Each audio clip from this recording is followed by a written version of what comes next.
Nicolas, Não, eu tô aqui. tá me ouvindo? Tô ouvindo. Eu achei que só tinha eu e eu fiquei preocupada de tá na sala certa. Mas tá naquele link, né? Então, É o link que tá no site deles. Acho que não mudou, não.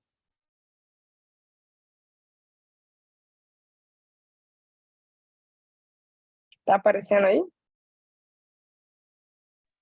Tá, abriu. Abriu? Abriu. Ah, tá. Você tirou ele? Tirei, aham, tirei.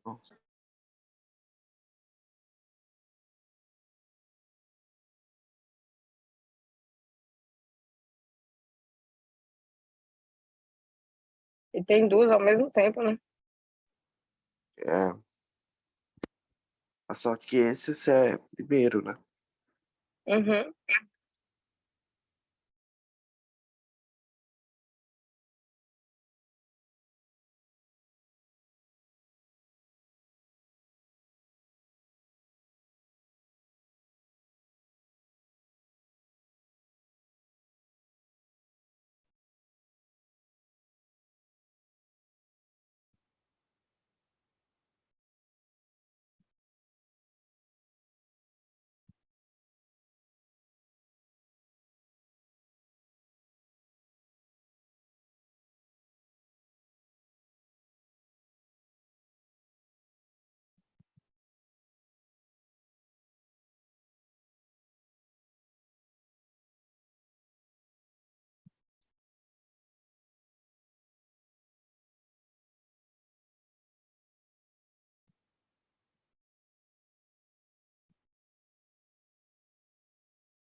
Bom dia, pessoal, tudo bem? Eu sou o Gabriel, eu sou aqui do STEM. Eu tô só aguardando a professora entrar aqui para ela começar as avaliações, tá bom? Ela acabou de me relatar que tá com um probleminha no Zoom, mas daqui a uns minutinhos ela já tá entrando aqui, tá bom? Fique me aguarda aí. Tudo bem.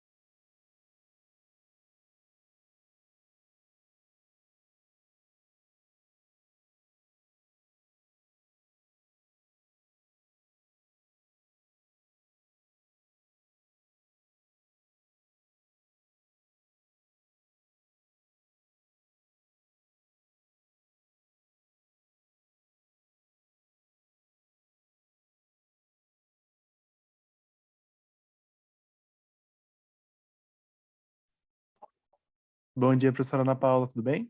Bom dia. Eu sou o Eu Gabriel. peço desculpas. Tudo bom, Gabriel? Tudo Você me bem. Eu desculpe, mas é que eu não contava com a atualização de de um Sem Zoom. problema. Sem Mas problemas. bom Eu só dia. vou estar passando o anfitrião aqui para a senhora. Aí a senhora dá seguimento na sessão, tá bom? Desculpe, você é? Eu sou do STEM. Eu sou o Gabriel do STEM. Eu só vim passar o anfitrião para a senhora, tá bom? Ok, muito obrigada, Eu agradeço. Boa Gabriel. sessão para todos. Tudo de bom. Bom dia. Eu sou a professora Ana Bom Paula, dia. estou responsável pela mediação dessa sala, né? E, obviamente, a gente está contando com as dificuldades que às vezes ocorrem, né, em relação a essas apresentações. Um grande prazer estar aqui com vocês. E a gente tem, né, já selecionei aqui exatamente os trabalhos que farão parte dessa sessão. E a gente tem o primeiro trabalho, que é OSCE, como ferramenta avaliativa de um estágio cirúrgico no internato médico. Também, com essa mesma ferramenta, a gente tem a apresentação de um segundo trabalho, né? Para avaliação de competências na avaliação dos sinais vitais, sistema respiratório e sistema cardiovascular. Um trabalho sobre ChatGPT, os desafios da inteligência artificial no sistema de avaliação das instituições de ensino superior.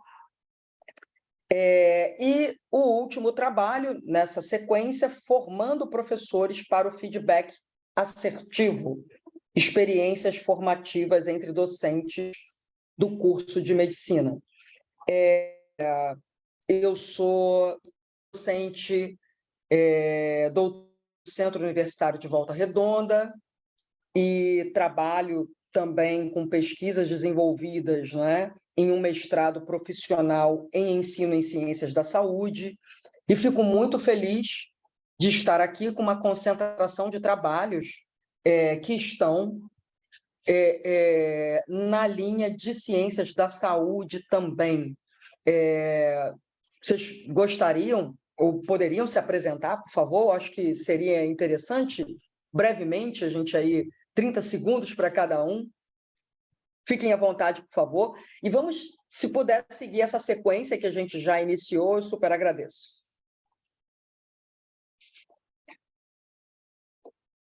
Olá, bom dia. Todos me ouvem? Perfeitamente, Graziela. Eu sou a Stephanie. Boa tarde, bom dia. Stephanie, porque desculpe, que é Não, tudo também bem, professora, do tudo vídeo bem. também. Vamos lá. Tudo bem. Bom dia, meu nome é Stephanie. Eu sou cirurgiã geral e cirurgiã plástica. Sou professora universitária no Centro Universitário São Lucas, aqui em Porto Velho.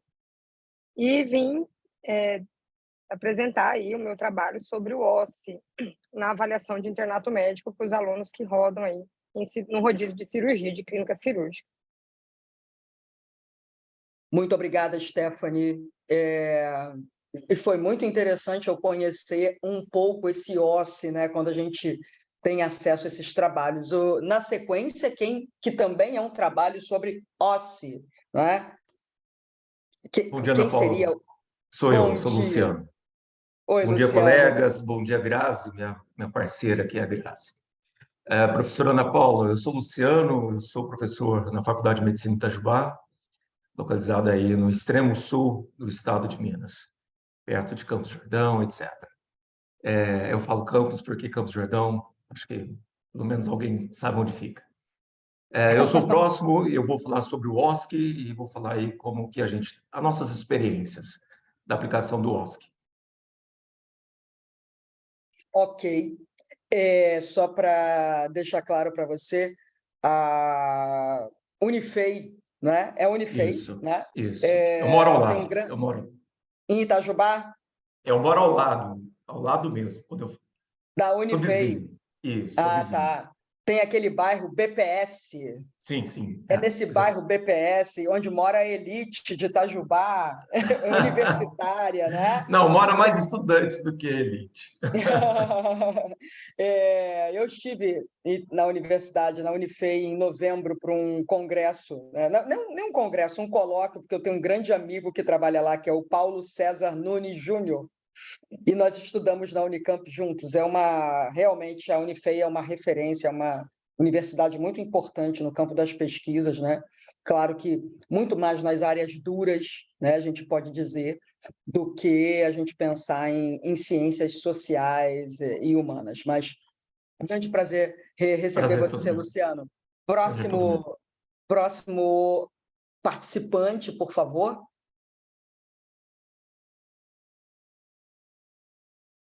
É a Graziela ou é o Nicolas?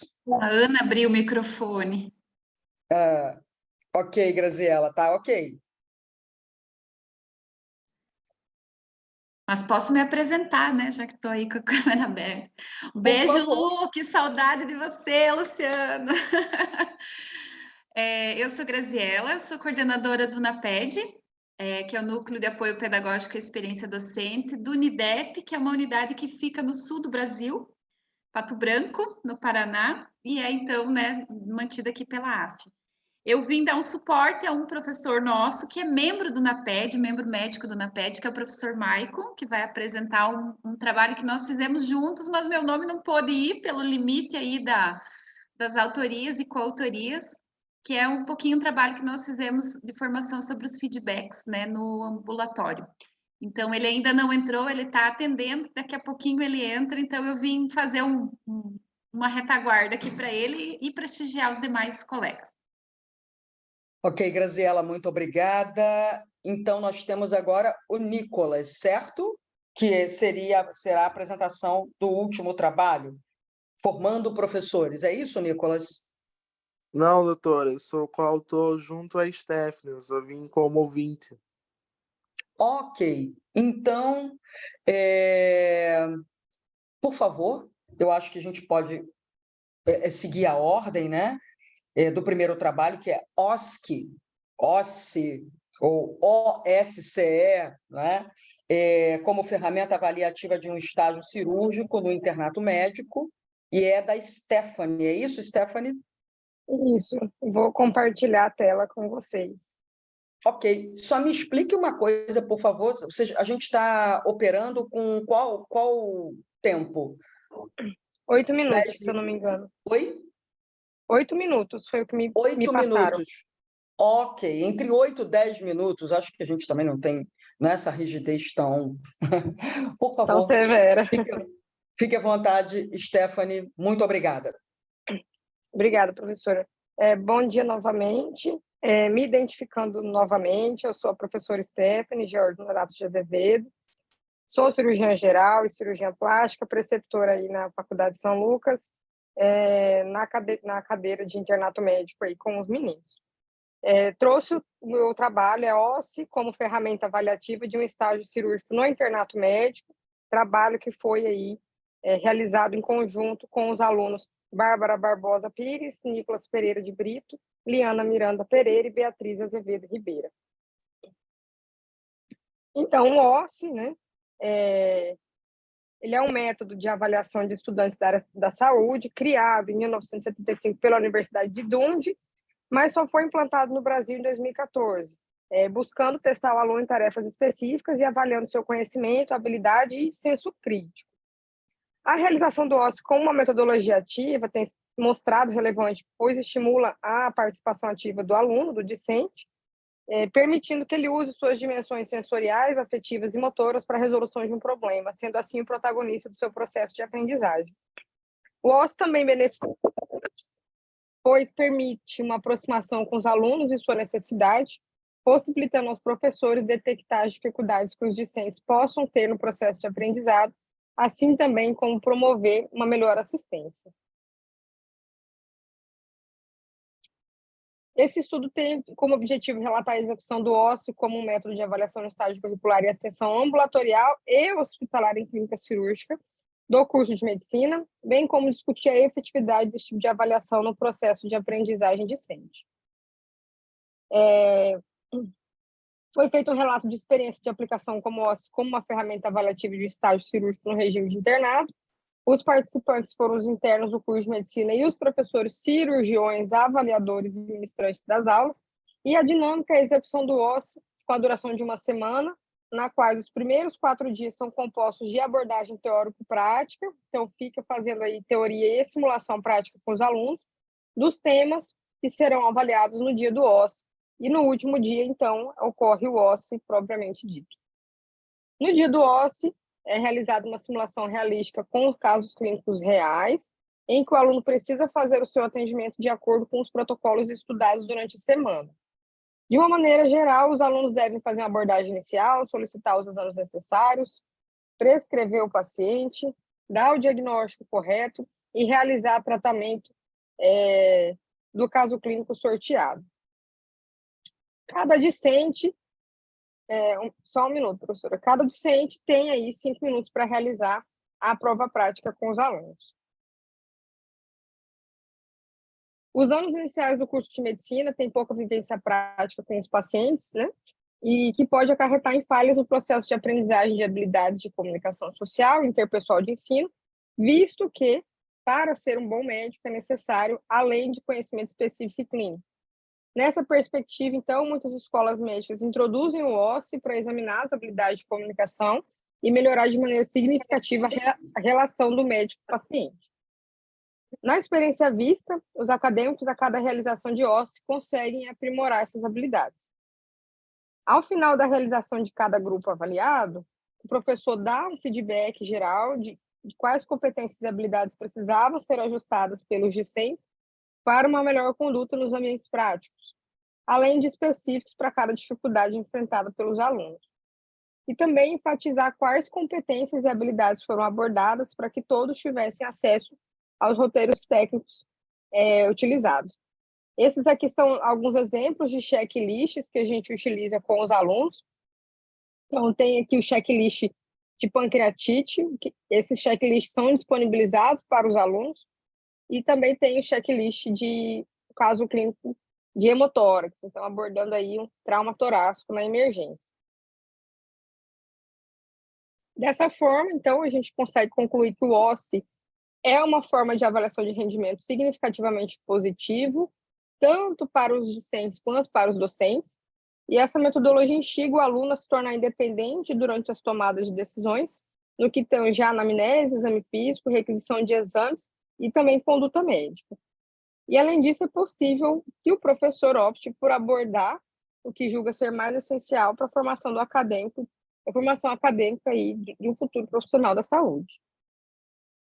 E essas foram as referências que nós usamos aí para o nosso trabalho. Muito obrigada. A Muito obrigada, Stephanie, professora Stephanie. E eu gostei, como a gente entrou de uma forma tão, né, eu entrei de uma forma tão rompante, vamos estabelecer aqui uma dinâmica que eu acho que fica legal. O que vocês acham? A gente faz todas as apresentações e aí, ao final, a gente parte para as perguntas, diálogos. Pode ser assim? Acho que Professora, seria... Oi. só uma colocação. Eu tenho uma apresentação agora também em outra sala. Então, talvez eu não conseguiria ficar até o final. Bateu o horário aí das apresentações. Então, nesse momento, depois da apresentação, eu tenho outra apresentação em outra sala. Não tem problema, Stephanie. Eu já compreendi a situação. Pode ir e a gente segue o jogo. Pode ser assim, gente? Pode? Fique tranquila. Agradeço, né? Se você conseguir retomar depois, né?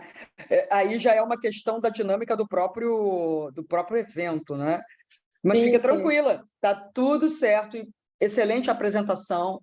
Muito obrigada. E a gente passa para a próxima apresentação. Pode ser assim, gente? E no final, a gente coloca um debate mais aprofundado aí sobre essas aplicabilidades do que vocês vêm apresentando. Pode ser? Tudo bem? Por mim, sim. Ok. Muito obrigada, Stephanie, pela Eu que participação. agradeço, eu que agradeço. Obrigada a todos e bom dia. Bom dia.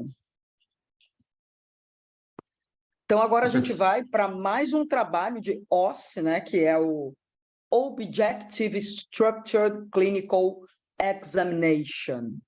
Vamos lá. É o Gabriel agora, né? É Luciano. Luciano, perdão. Não tem Gabriel problema. foi o que Não tem problema. nos recebeu na sala. Vamos lá. Tá. Luciano, por favor. Só para eu ter certeza que vocês estão vendo na tela cheia.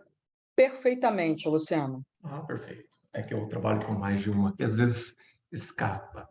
Em primeiro lugar, parabenizar a professora Stephanie pela apresentação, e dando aí no mesmo sentido, né, que é o OSC, e a forma como a gente fala, talvez seja pela formação. Quando eu fui apresentado lá, há algum tempo atrás, os meus mentores falavam OSC, mas falo OSC, falo OSCE, eu acho que está tudo no mesmo sentido aí.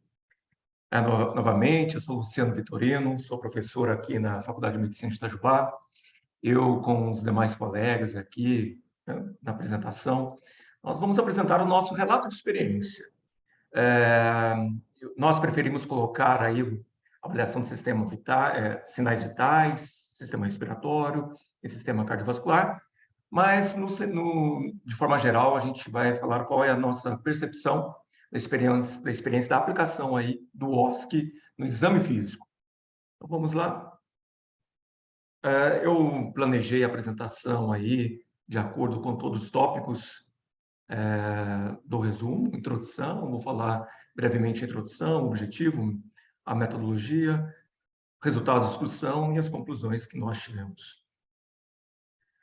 A professora Stephanie já fez uma abordagem aí sobre o OSCE, é o exame clínico objetivo estruturado, ele talvez seja aí o padrão ouro, porque até um certo momento a gente consegue avaliar nas avaliações teóricas o que fazer, né? E como fazer, mas a aplicabilidade aí já tem as suas limitações. Por isso que foi desenvolvido aí o exame clínico objetivo estruturado. A literatura internacional mostra que o OSCE talvez seja o padrão ouro aí para exigir ou para aplicar no processo de avaliação formativa, as habilidades que o médico ou outros profissionais da área da saúde. É um exame que não é da área da saúde ou não tem essa experiência, é um exame, uma avaliação prática, mas com ambiente simulado e controlado, que tem atores, tem pacientes, todos controlados com aí um caso clínico. A importância do OSCE, porque você vai além aí do processo de avaliação do que, e a gente começa já a avaliar como se faz.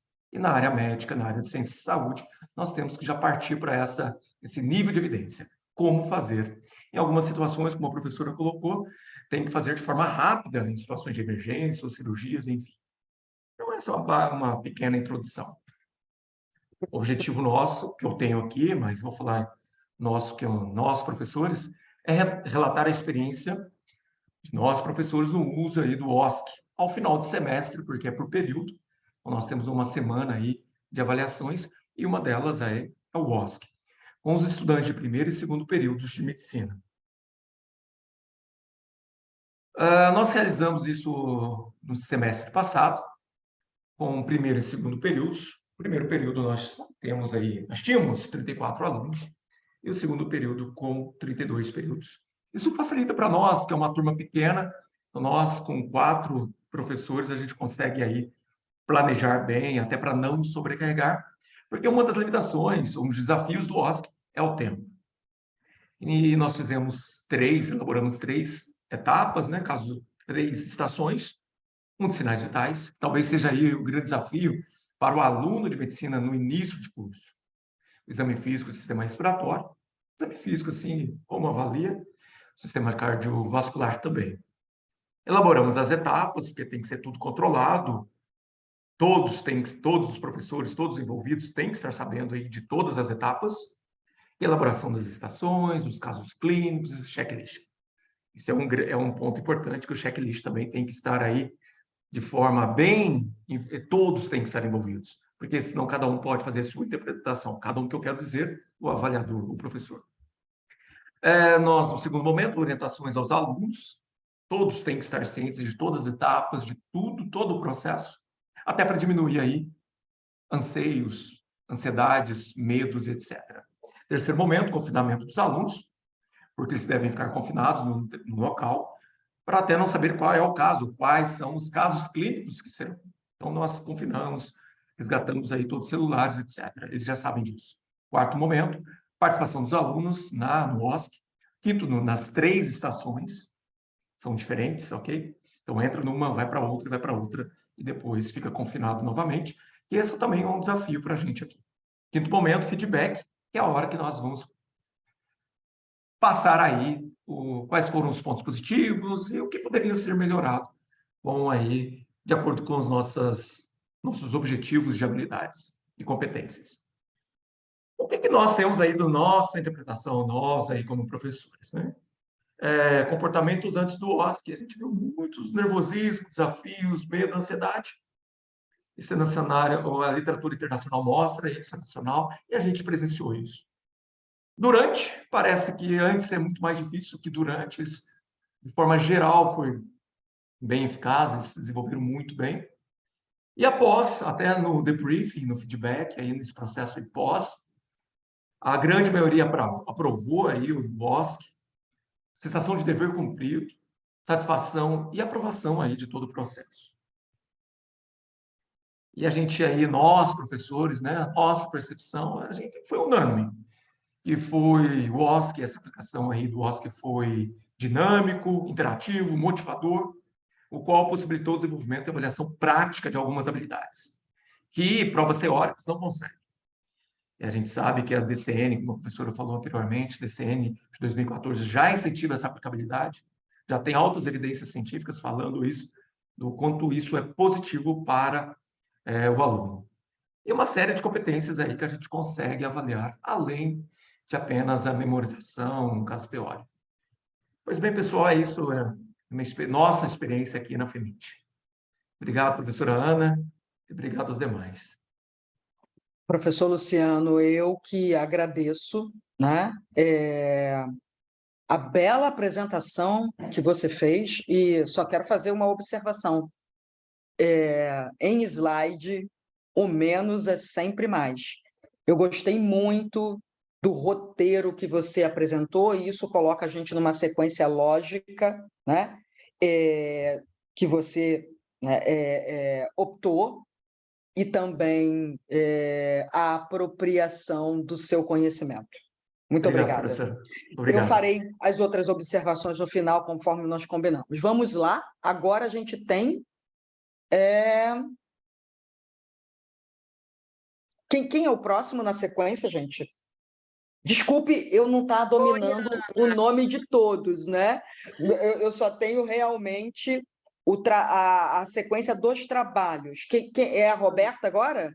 Isso, seria o professor Wanderson, mas aí eu sou coautora, que é do ChatGPT, que a gente vai falar agora. Tá? Nossa, eu fiquei pensando nesse controverso tema, Roberta. Isso aí vai dar bastante pano para manga, né? Usando aí vai, com certeza. gíria nossa. Por né, favor, fique à dessas... vontade, Roberta, por favor. Imagina, você é autora. Vamos lá. Ah, imagina!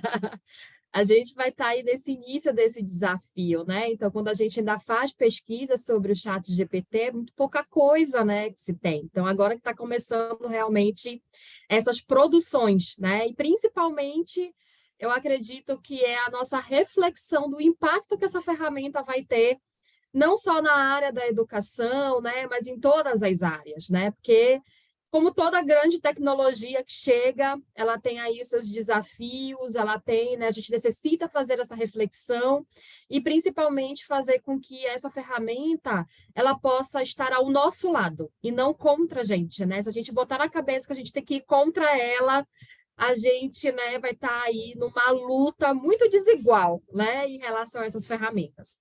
Então, bom dia, né? Eu sou a Roberta Raiol, uma das coautoras, né, junto com o professor Wanderson, desse resumo, né, onde a gente traz aí umas primeiras reflexões sobre o chat GPT e principalmente, né, quais são os desafios que não só ele, mas as ferramentas de inteligência artificial, elas impactam no sistema de avaliação das instituições de ensino superior, né?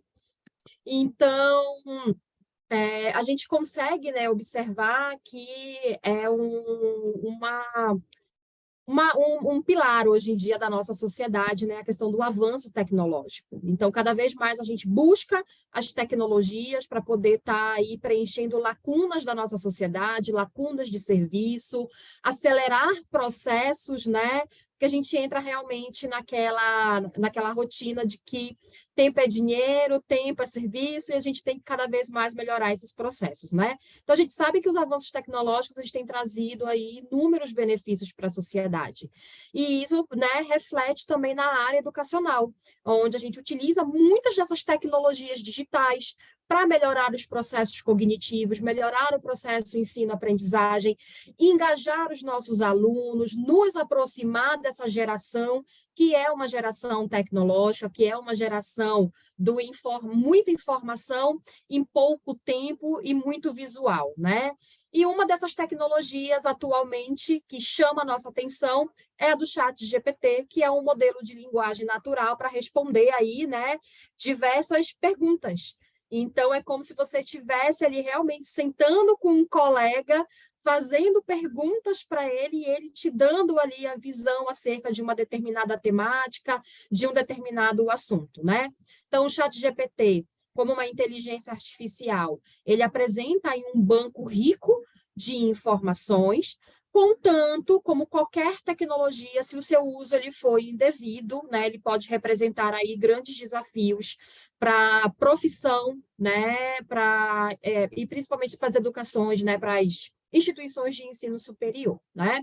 Então, com isso, o objetivo, né, do nosso resumo foi justamente começar, né, esse início dessas discussões sobre quais são os principais pontos que as instituições elas já têm enxergado como um desafio para o seu fazer docente, para o seu ensino-aprendizagem. E aí a gente, né, se utilizou de um levantamento, né, bibliográfico, e para ver como é tão recente, né, foram pouquíssimas publicações que a gente conseguiu aonde pudesse falar aí de quais são já esses desafios que as instituições elas têm, né, sofrido. Então, a gente fez, né, um levantamento, onde a gente utilizou principalmente, né, o Scopus, a Web of Science, Google Escolar, usando principalmente como descritores o ChatGPT, provas, fraude, ensino superior, porque a gente queria realmente enxergar a questão da avaliação, né, qual é o impacto que esse ChatGPT vai ter na avaliação pelos alunos e como é que o professor futuramente vai ter que se preparar, né, para conduzir esses processos avaliativos, que a gente sabe que é algo que o Ministério da Educação nos exige, que a sociedade nos exige que seja feita com qualidade, e o nosso aluno também quer, né, que seja com muita qualidade essa avaliação. E a nossa preocupação, né, é principalmente também por conta do curso que a gente tem na nossa faculdade, né, que é a Itepac Abaetetuba, que é o curso de medicina, né? Então a gente sabe que o curso de medicina é um curso puxado e que é inevitável, né? Os nossos alunos, não só na medicina, mas qualquer aluno, ele vai se utilizar dessa ferramenta porque a tecnologia ela está aí para isso, para facilitar processos, né? E a gente pegou os últimos 5 anos, porque a gente queria pegar, de repente, né, outros países, né, outros locais que já tivessem ali aquele início do uso do GPT, né, do chat GPT, e que, de repente, para a gente é que veio o boom agora esse ano, né? Mas a gente queria ver essa trajetória histórica aí dessa tecnologia. E pegamos artigos tanto em inglês quanto em português, né? Então, basicamente, a gente conseguiu 3 artigos, né, realmente passando, né, pelo que é uma revisão, do que é os critérios, né, da metodologia para se incluir os artigos.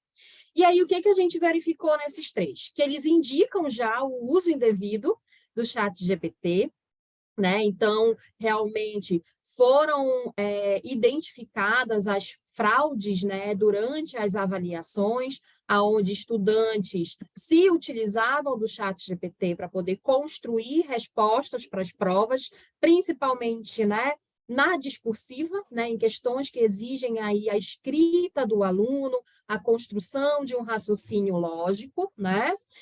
Esses estudantes, então, têm utilizado, né, essa ferramenta para obtenção, né, de respostas para as suas provas, para as suas avaliações, para os seus trabalhos, ou seja, não é algo isolado de uma avaliação pontual, é durante todo o processo avaliativo que se enxerga a utilização do chat GPT, e que isso vem, né, com certeza, lógico, não se tem aí uma análise estatística ainda para a gente poder ver uma relação, né, estatisticamente falando, mas a gente pode sim, né, já identificar um prejuízo nessa avaliação e nesse evoluir do ensino-aprendizagem e do processo de aprendizagem, justamente porque a gente está comprometendo aí, né, a evolução, o raciocínio lógico, a construção do conhecimento por parte desse aluno, né?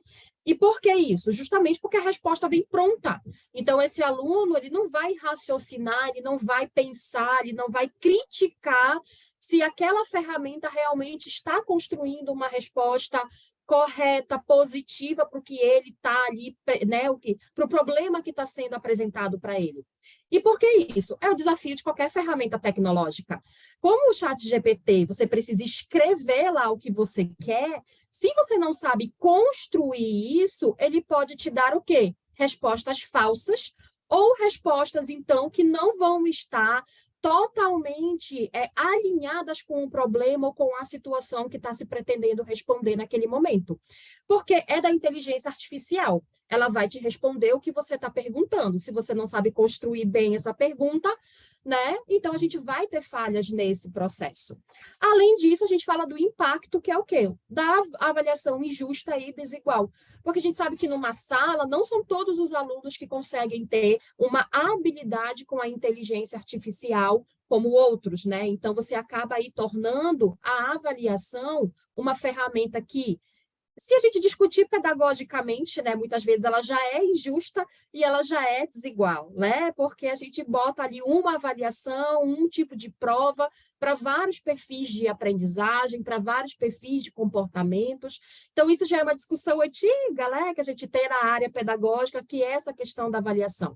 Por isso que em muitos cursos a gente parte para avaliação diária, para avaliação formativa, para avaliação construtiva e individual, né? Porque aí realmente você consegue dar essa, digamos assim, essa individualizada na avaliação, né? E realmente ver a evolução de cada aluno. Mas a gente sabe que não é a realidade da maioria dos cursos, nem da maioria das instituições. Então, essa ferramenta, além de poder gerar respostas que não são adequadas para o processo, o problema que está sendo questionado, ela é um desafio para nossas instituições, né? Ela ainda vira mais um agravante de uma avaliação que pode acontecer de maneira injusta e desigual. E o que isso reflete na gente, né? Instituição e nós, professores? Mais um desafio. Porque, além de todos os processos que um docente já precisa gerir dentro da sua sala de aula, além de gerir o próprio compartilhamento de informações, quando eu falo de cola, eu gosto de falar de compartilhamento de informações, né? Durante uma avaliação que já acontece, a gente agora ainda precisa se atentar para a utilização da inteligência artificial. E tudo vira muito rápido. Então, a gente sabe que a maioria dos nossos alunos tem aqueles relógios, né, digitais, então pode ir por ali, nem sempre vai ser o celular. A gente sabe que esse já pode ser o próximo passo do chat GPT, né, então dele se vincular, né, com o smartwatch, e aí fica mais ainda difícil esse controle. Então, as instituições elas precisam realmente refletir. Num primeiro aspecto, que é o quê? Quais as medidas que vão precisar ser adotadas, né, para que a gente interrompa os sinais dos dispositivos eletrônicos durante algum processo avaliativo, e isso influencia, né, o Luciano aí que apresentou, né, a Stephanie que apresentou, inclusive o OSCE, né, porque o OSCE, a gente já pega, às vezes, o aluno ali com celular, que consegue pegar um cardzinho, já mandar para um colega, né, então imagina agora com essas ferramentas, né, que facilitam ainda mais esse processo. E a utilização de ferramentas de detecção de plágio, né? Então, a gente vai precisar aí usar a inteligência artificial para controlar a própria inteligência artificial, né? Então, de pegar as ferramentas de detecção de plágio, né? Justamente para que a gente possa fazer com que haja um controle em cima da utilização desse chat GPT, né? E, principalmente, acho que é entender que ele é um avanço tecnológico, é uma importante ferramenta que pode sim nos ajudar muito no processo de construção técnico-científica, cognitiva de um conteúdo. A gente só precisa o quê? Realmente ajustar essa ferramenta para o uso do professor e para o uso do aluno, né? Então, esse é o nosso desafio, é não deixar essa ferramenta fora do processo educacional, e sim de incluí-la de maneira consciente, de maneira ética, de maneira moral, no nosso processo né, educacional e de formação dos nossos alunos, né, e de novos profissionais. Então, a gente sabe que as instituições têm um grande desafio, não só com essa tecnologia, mas com outras tecnologias. Então, esse debate ele precisa ser cada vez mais frequente com os professores, com os alunos, com as instituições, justamente porque a gente não pode excluir essa inteligência artificial do processo ensino-aprendizagem e sim tê-la como uma parceira, né? Como algo, mais uma ferramenta para potencializar o aprendizado. E, principalmente, que o seu uso seja de forma consciente, tá? Muito obrigada, fico disponível, né? Aqui são as nossas referências, aqui são os contatos, né, dos autores, então, se for necessário, né, depois, para discutir mais, a gente fica à disposição. Roberta, muitíssimo obrigada pela participação e também parabenizo os outros autores, que não, né, você transmita, por favor, as congratulations. E obviamente, a gente vai ter aí bastante elementos para o final da nossa apresentação. E, assim, achei muito corajoso, ousado você trazer, né, você e os autores trazerem esse tema para a gente colocar aqui. Que dizer sobre, né, ChatGPT, com tão poucas informações ainda. Muito, muito obrigada. Então, Obrigada. a gente tem... Obrigada a você. O próximo trabalho e o último que a gente está caminhando para essa sequência é Formando Professores para o Feedback Assertivo, experiências formativas entre docentes do curso de Medicina. É o professor Maicon que vai apresentar isso. Deixa eu... Deixa eu só... Sim, é o prof. Bom Maicon. dia. Agora foi. Agora foi. Bom É o dia. professor Maicon. Bom dia, Isso. professor Maicon. Tudo Bom bem? dia. Seja Tudo bem? bem-vindo. Você estava em Muito outra obrigado. sala também?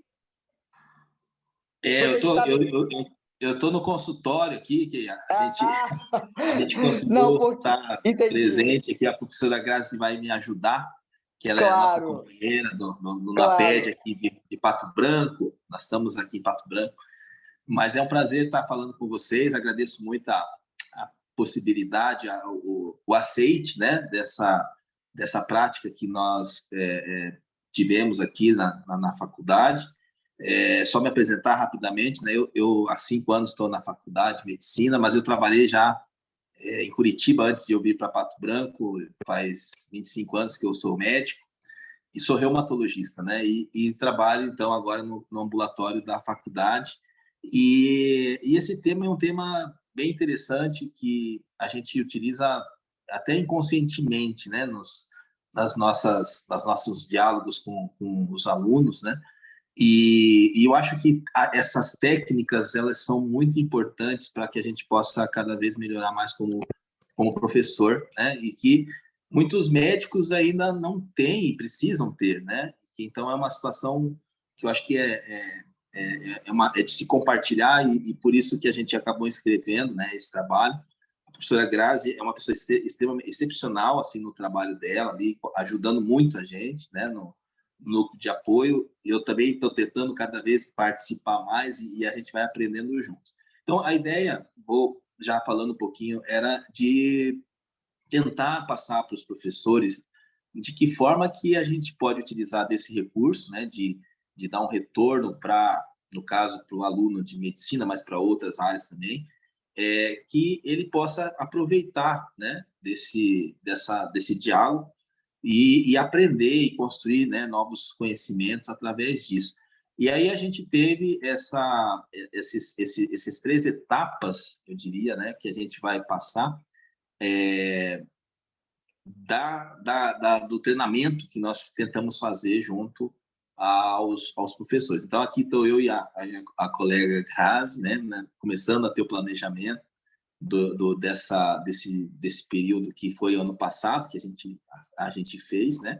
E nós tivemos, então, foram 3 situações. E o objetivo era isso, né? A gente tentar compartilhar essa experiência, né, do feedback, para os professores do campus, né, aqui de Pato Branco, e também para o grupo AFIA Nacional. A gente também teve esse momento, né, junto a isso, ao grupo AFIA. E também o registro disso, né, no livro. Mas a gente já vai falar sobre isso um pouquinho. Mas a ideia era de, no ambulatório da faculdade, a gente ver, né, os alunos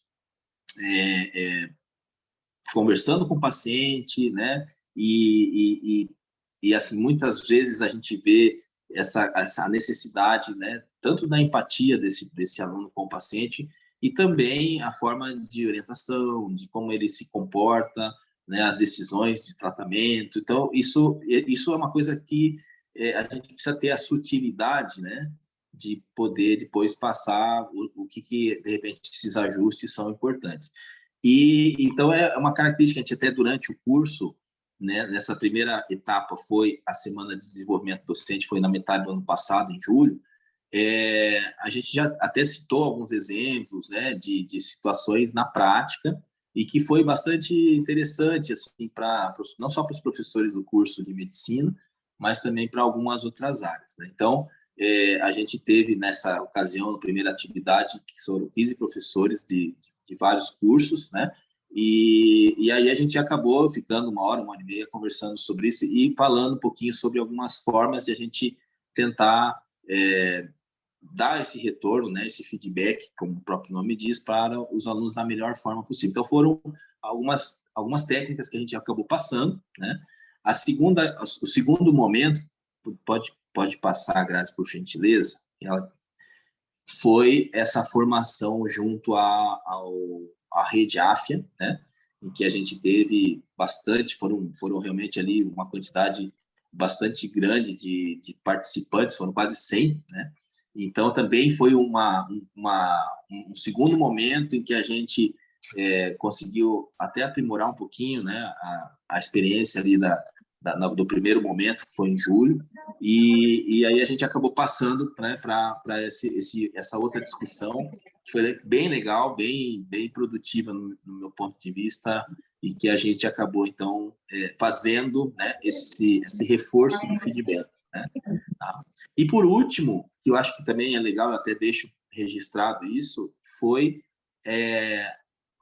o lançamento da segunda edição, né, de um livro muito legal, assim, muito bem feito, que é a Constelações, né, que a gente ali tem um capítulo, que aí, inclusive, o QR Code está aí para quem quiser, né, acessar, para quem eventualmente for ver essa apresentação futura, e lá tem também, né, um terceiro momento, que seria o registro por escrito, né, a teoria daquilo que a gente acabou passando tanto a nível aqui da região, né, da cidade, quanto também nesse encontro nacional que a gente tem. Tá? Então, assim, de uma certa forma, foram 3 momentos que foram se aprimorando e o acesso foi diferente, de uma certa forma, e culminou, né, nessa produção e nesse capítulo do livro que fala sobre metodologias ativas, né, de educação. E o feedback, eu acho assim que realmente é um momento que pode ser muito utilizado. Desculpa, só tem uma bolinha aí no fundo. Tem um microfone aberto ali. Tem um microfone aberto. Mas tudo bem. Consegue fechar. Sem problemas.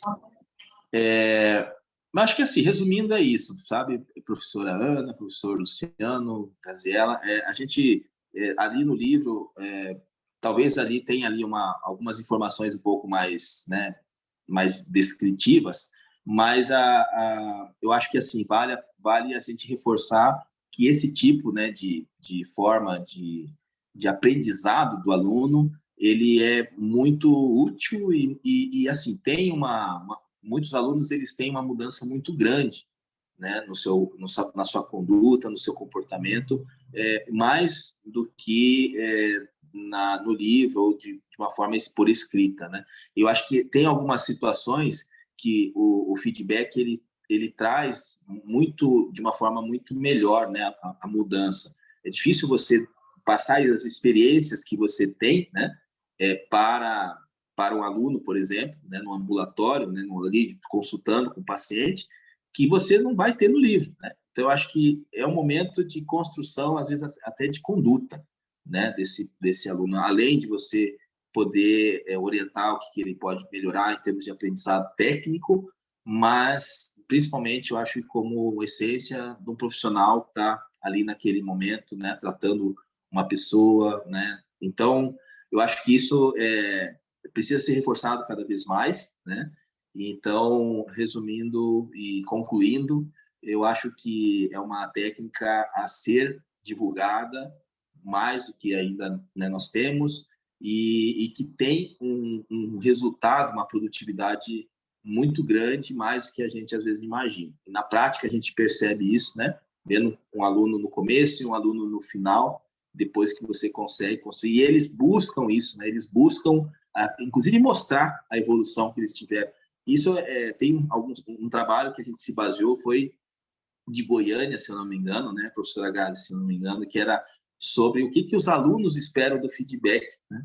E é muito interessante porque eles querem que mostrar que eles conseguiram reverter aquilo que você disse, né? Que poderia ser melhorado. E aí a gente até, às vezes, tem que... eles buscam, né, um outro momento da nossa análise, eles lá conversando com o paciente, às vezes fazendo um exame físico, para que eles mostrem a melhora. E aí, dentro de tudo que a gente conversou, né, essas técnicas, a gente fala justamente isso, né, de que existe a forma de você dizer para o aluno, a forma que ele vai passar isso para o paciente, né, com educação, com cuidado, com respeito. E então isso serve tanto para o aluno aprender a se tratar com o paciente quanto com o professor, e também a gente como professor, né, também melhorar às vezes essa comunicação com os alunos. Então é isso, muito obrigado, tá, pela atenção de vocês. Resumidamente é isso, mas qualquer dúvida nós estamos à disposição. Eu que agradeço, professor Maicon, Graziela, né, que está aqui nessa rede de apoio aí da apresentação, firmando esse belíssimo trabalho que vocês desenvolveram. O que a gente pode, né, extrair dessa experiência e desse momento de hoje? Bem, para mim é uma grande satisfação estar em um eixo temático de avaliação da aprendizagem. Embora eu não atue em cursos de medicina, né, o mestrado, o qual eu desenvolvo pesquisas, né, ele é um mestrado multidisciplinar. Isso nos dá a possibilidade de participarmos de bancas e de outros colegas que são da medicina, da enfermagem, da nutrição, da odonto, e nos possibilita uma ampliação, né, das interfaces com esses diálogos. Então, é uma grande satisfação e aprender com vocês em um evento como esse. Bom, como eu sou de uma geração antiga, vamos dizer assim, década de 70, nascida exatamente em 70, óbvio que nesse processo de formação, né, como professora, docente e pesquisadora do ensino superior, eu tenho aquela percepção nostálgica do que um evento científico presencial, né, nos possibilitava, mas também estou super aberta para pensar nesse modelo que a gente tem experimentado agora, né? Primeiro que isso, para mim, é uma reunião de trabalho valiosíssima, né? É ter a possibilidade de saber como instituições com perspectivas culturais, né, regionais, diferenciadas, estão lidando com a questão da tecnologia. E, então, somente realmente agradecer a vocês por eu ter aprendido bastante com essas pesquisas e que dá insights, inclusive, para o desenvolvimento de novas pesquisas nas instituições em que nós trabalhamos. Acho que essa é a essência de um evento científico, né? É o compartilhamento, as inspirações, né? A possibilidade de conhecermos o que vem sendo globalmente desenvolvido. E aí, quero trazer aqui algumas provocações, né? Acho que esse é o nosso papel e nos dá a possibilidade de dialogarmos. Bom, a gente tem aí 2 trabalhos concentrados, né, no OSCE, ou OCE, exatamente a sigla, não estou lembrando agora, mas deixa eu só voltar aqui, Exame Clínico Objetivo Estruturado, né, ou Objective Structure Clinical Examination. E aí, lendo um pouquinho, né, para me inteirar sobre o OSCE, a gente pode começar primeiro por ele, talvez. Me parece que a gente está falando de uma ferramenta que ela demanda, acho que, um investimento financeiro também, né, bem concentrado. E como é que a gente consegue pensar essas possibilidades de investimento, considerando que talvez nem todas as instituições ou não tenham, né, o quantitativo, vamos dizer, financeiro para a utilização, né, dessas ferramentas, ou também tenha dificuldade em lidar com esses avanços da tecnologia. Esse é um ponto. Eu fiquei como uma leiga, né, especificamente dessa ferramenta, curiosa para saber qual é a gênese dela, né? Ela se origina em que país, quando a questão da aplicabilidade, né? Em que momento isso é incorporado para o contexto brasileiro? Será que Luciano e a Stephanie não está aqui, mas talvez Luciano possa me ajudar nesse contexto, né? A gênese dela e essas demandas que nós temos sobre as questões que envolvem investimento financeiro. Como você enxerga isso, Luciano, por favor? Professora Ana, eu vou mais... da parte da gênese, a professora Stephanie, ela colocou de onde surgiu, mas eu gostaria muito mais de aproveitar sobre os desafios. Não há dúvidas, nós temos na literatura aí, se a gente fazer uma breve busca, de ver aí os benefícios, os pontos positivos do desenvolvimento e na avaliação das competências de estudante de medicina. Eu vou falar de estudante de medicina porque eu estou aí na educação médica há mais de 10 anos, mas tem outros em outras ciências da saúde, cursos da ciência da saúde. Os pontos positivos a gente tem, mas também tem os desafios. É uma estratégia que requer estrutura física, é uma estratégia que o instrumento, né, o processo de avaliação que requer recursos humanos. E quando eu digo recursos humanos, não é só o professor treinado, é uma equipe que fica atrás para um técnico de laboratório, são outros profissionais que vão auxiliar aí em todo o processo. E aí que mora o grande desafio para as instituições de ensino superior ao longo do país e ao longo de outros países também. Tem os benefícios. E eu sempre digo aqui, eu falei com a Grazi, né? A Grazi saiu, eu fui também coordenador do Núcleo de Desenvolvimento de Docente, o NAPED, por anos, 2 anos e meio. E até hoje eu auxilio aqui os professores no processo aí de treinamento. Eu tive essa experiência em outras instituições.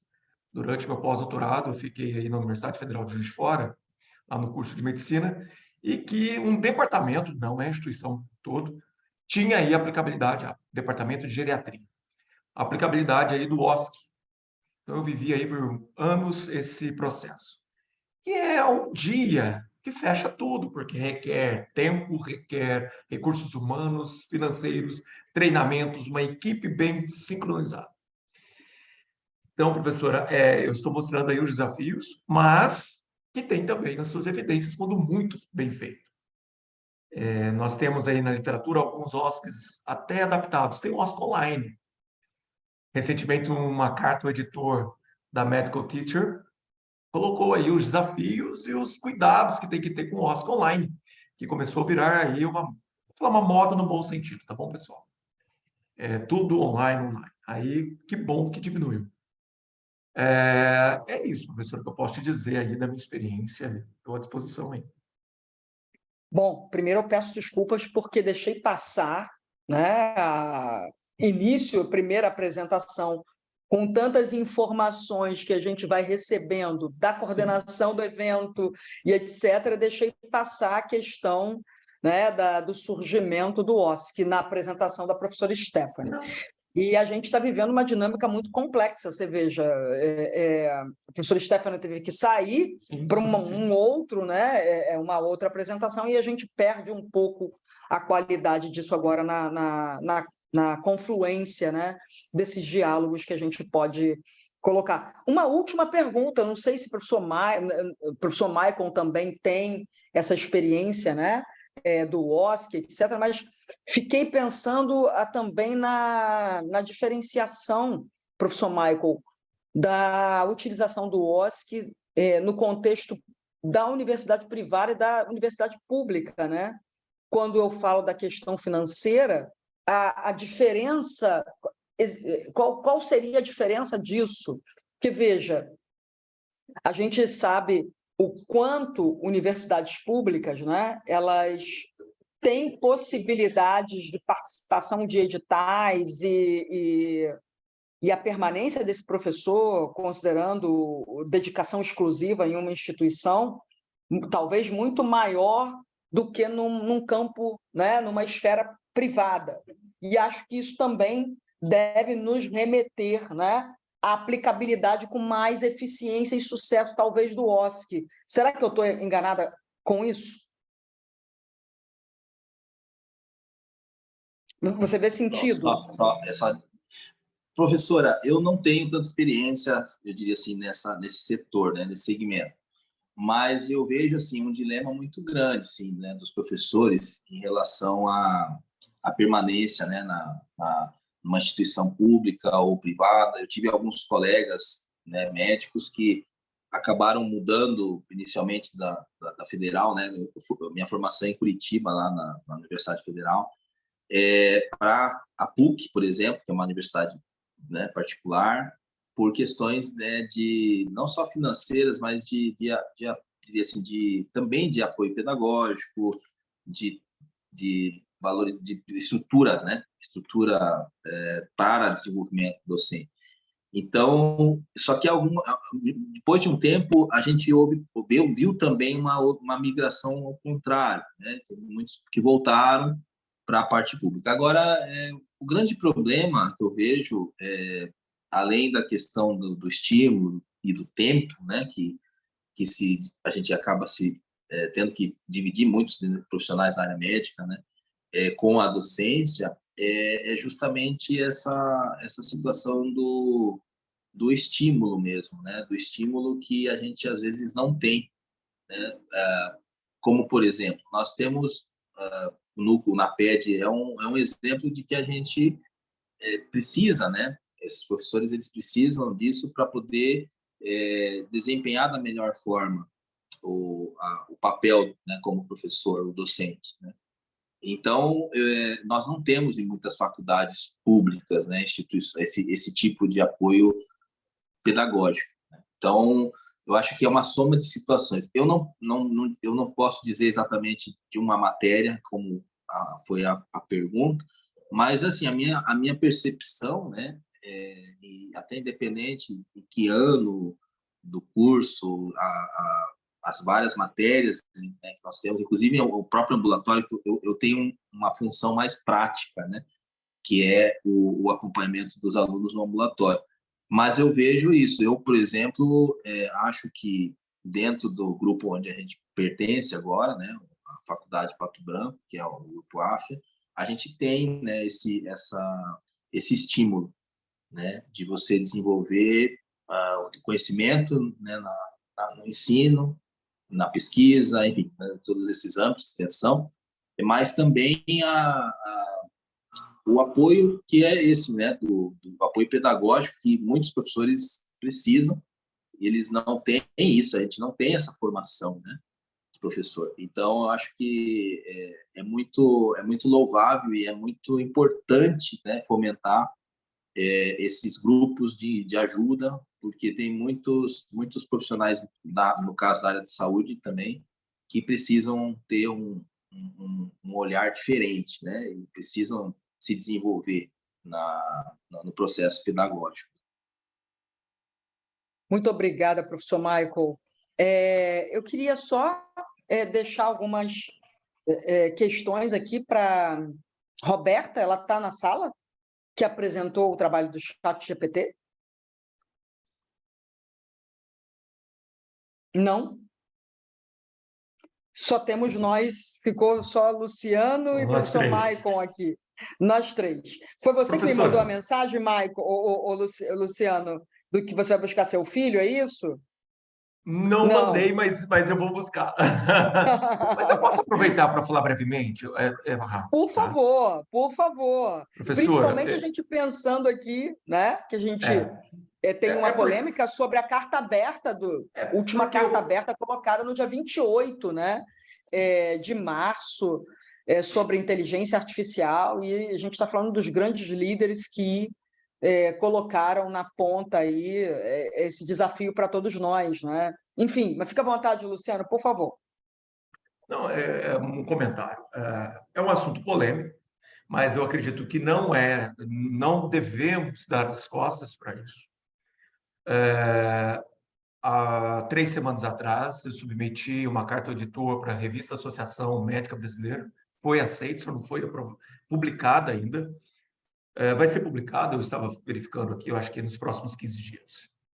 Eu e mais um outro professor, nós falamos dos contrapontos, mas no final da nossa carta ao editor, nós falamos que é um desafio, mas nós não podemos dar as costas.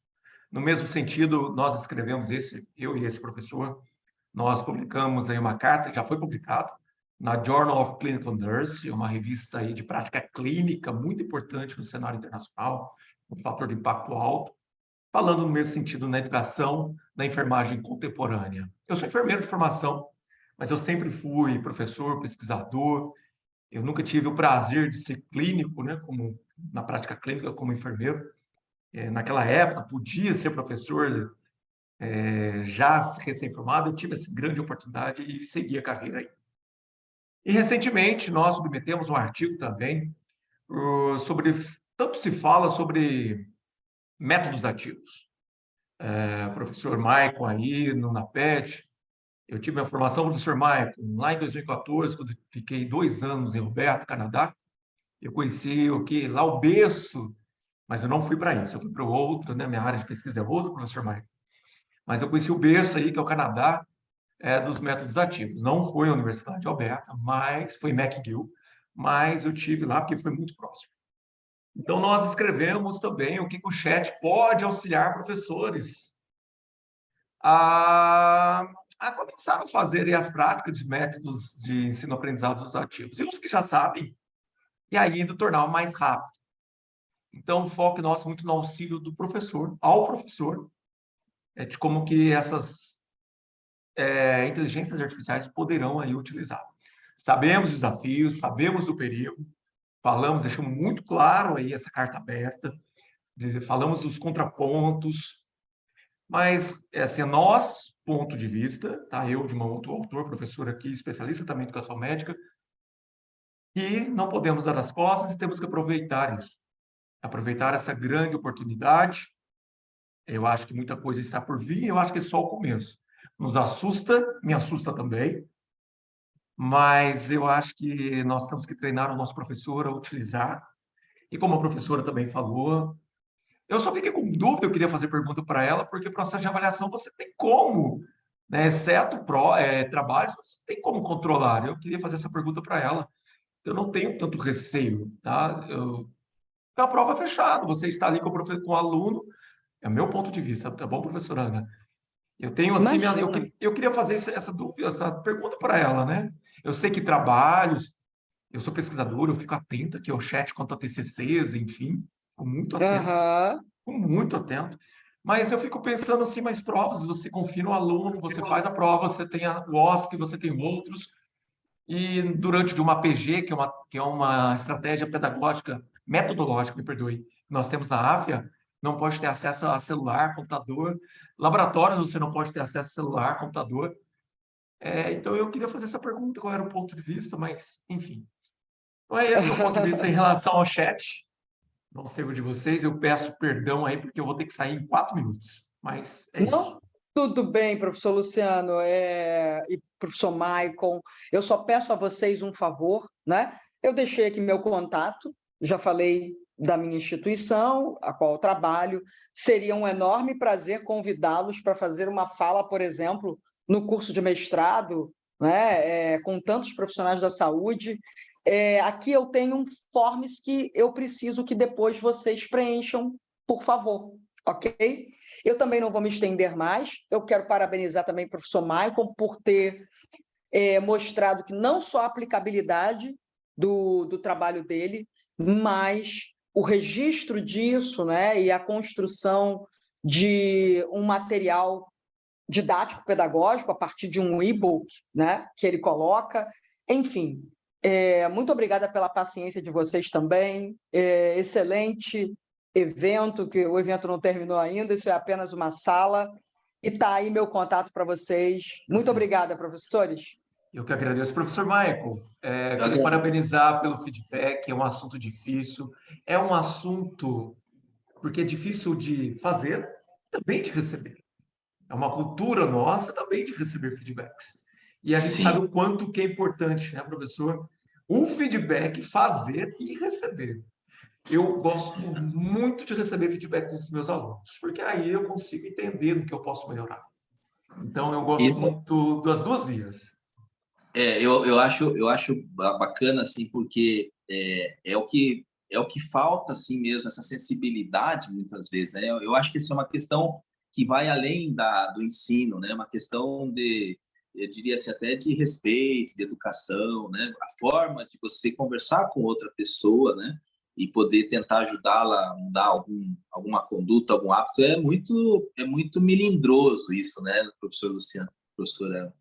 Mas eu acho que eu tenho uma vantagem, até brincando em relação ao chat GPT, que eu lá a minha prova é oral, né? Então isso facilita a nossa análise ali, às vezes né, não tem o computador nesse momento ali, a gente está testando o conhecimento deles, eles falando conosco, né? Então isso é uma coisa que aí a gente ainda o chat ainda não vai conseguir nos ludibriar nesse momento. Mas muito obrigado, tá? Pela paciência aí, tá? Um abraço a todos. Fique bem, um abraço para vocês. Para finalizar, eu acho que o nosso desafio com o chat, né, para além da operacionalização dele, é a construção de uma consciência ética, né?